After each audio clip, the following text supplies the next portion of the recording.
공유지의 비극 이론. 공유 목초지에서는 목동들이 저마다 자유롭게 양을 풀어놓기 때문에 과잉 방목으로 망가질 수밖에 없다는 견해. 생물학자 게리 타딘이 1967년 사이언스지에 발표한 이후 수십 년간 경제학의 정설로 통용됐다. 공유지의 비극을 피하기 위해서는 국가가 직접 천연자원을 통제하거나 사유화를 통해 문제를 해결하는 방법이 제시되었다. 그런데 공유자원 보존을 위한 통설인 외부 강제력에 기대하는 이론을 전복시키고 지속 가능한 미래를 창조하는 제3의 길을 제시하는 한 권의 책이 있다. 여성 최초의 노벨 경제학상 수상자인 엘리나 오스트롬 교수의 저서 공유의 비극을 너머를 통해 확인해보자. 일반적으로 사회 문제를 정부가 해결하거나 아니면 시장에서 해결하거나 이 두 가지 방법이 있다고 생각해 왔었는데 그런 방법 말고 제3의 방법이 있다는 거죠. 그러니까 자발적인 협력, 자치를 통해서 사회 문제를 해결할 수 있다. 그런 가능성에 대해서 연구를 오래 했고요. 그런 많은 경험적인 사례를 분석을 해서 공통점을 찾아내고 어떤 조건이 성립이 되면 자치적인 협력이 가능할 수 있다. 이런 것을 얘기했다는 점에서 의미 있는 연구라고 생각이 됩니다.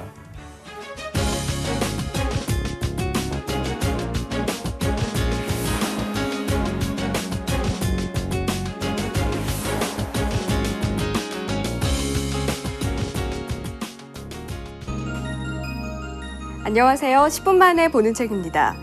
모든 공유자원에 재산권을 부여할 수 있다면 고갈에 대한 위협 역시 줄어들겠죠. 하지만 공유자원은 지하수, 어장과 같이 현실적으로 재산권을 명확히 구분하기 어려운 경우가 많습니다. 이런 상황에서는 정부가 관리를 파견해서 자원 사용을 통제하게 되는데요. 저자는 이렇게 외부 강제력을 당연시하는 기존 해결책의 허점을 폭로하고 있습니다.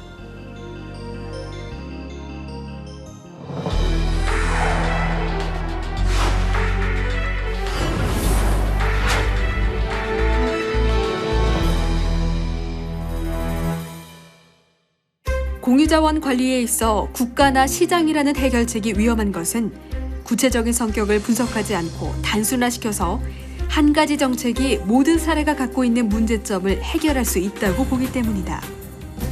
제3세계 산림 소유권의 국유화 사례를 살펴보자.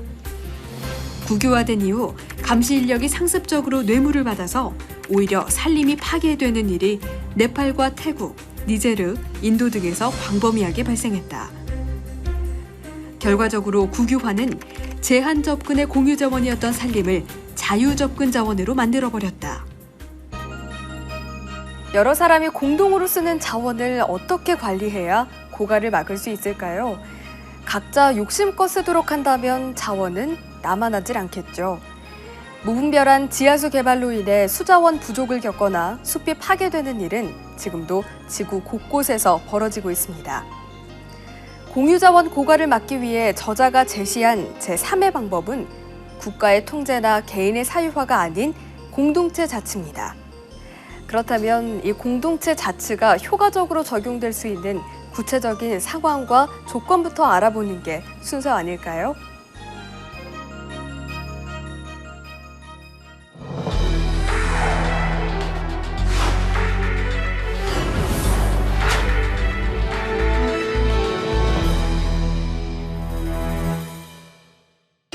공동체의 자원이 고갈되는 공유의 비극 상황에서 시장도 정부도 아닌 지역 주민들의 자치적인 노력에 의해 공유자원 관리가 유효하다는 대안을 제시한 저자.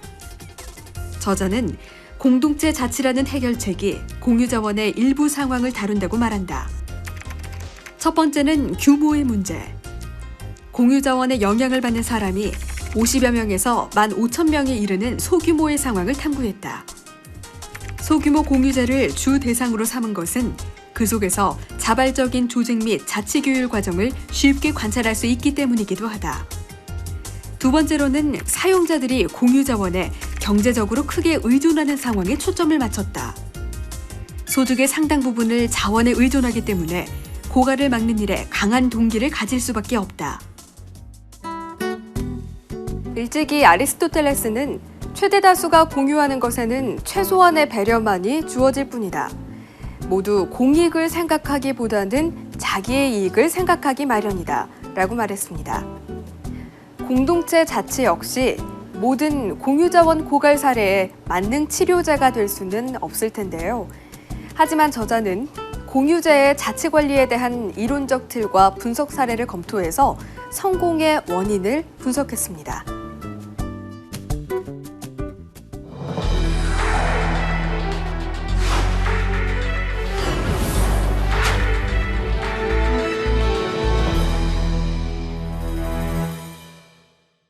공유자원 관리제도의 형성 과정과 정착을 설명하기 위해서 저자가 선택한 사례는 뉴욕 메트로폴리탄 인근의 지하수 분지 관리 제도.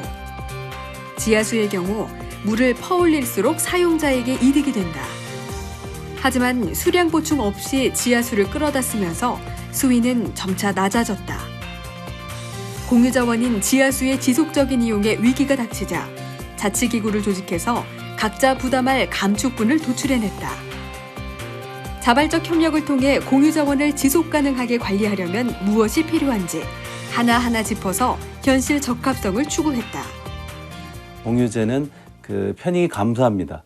그런데 그 배제는 할 수 없는 거죠. 그러니까 말하자면 그 어장이라든지 무슨 아니면은 그 호수에는 물 이런 걸 말합니다. 그래서 그런 것들 관리할 때 일반적으로 그 배제가 가능하지 않기 때문에 그 정부가 개입하지 않으면 해결할 수 없는 문제다. 그러니까 전통적인 사회적 딜레마고 그 사회 문제다. 이렇게 인식이 되어 왔습니다. 그런데 이 책에서 그 오스트롬 교수가 강조하는 거는 전통적으로 말하는 그 정부의 개입 혹은 시장 이것 말고 새로운 사회 문제 해결 방법이 있다는 거죠. 그게 그 스스로 자치적인 협력에 의한 사회 문제 해결입니다.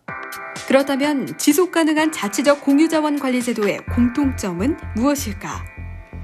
공유자원을 사용할 수 있는 권리와 체계가 명확해야 하며 참여자들이 직접 규칙 수정 과정에 참여할 수 있어야 한다. 지속적인 감시 활동과 위반에 대한 제재가 뒤따라야 하는데 특히 반복해서 위반하거나 그 행위가 무거울수록 제재도 강력해져야 한다. 이 같은 제도를 디자인하는 사용자들의 자율적 권리가 정부 당국에 간섭받지 않는 것도 중요하다. 이 책의 저자인 오스트롬 교수는 국가와 시장을 넘어선 제3의 대안인 공동체 중심의 자치제도를 제시하지만 어느 상황에나 적용되는 보편적인 이론은 경계한다고 말했습니다. 저자가 특히나 강조했던 것은 공유제 이용자들이 자발적으로 행동규칙을 정해야 한다는 것. 하지만 여기에서 더 중요한 것은 이렇게 만들어진 규칙이 어떻게 집행되느냐의 문제입니다.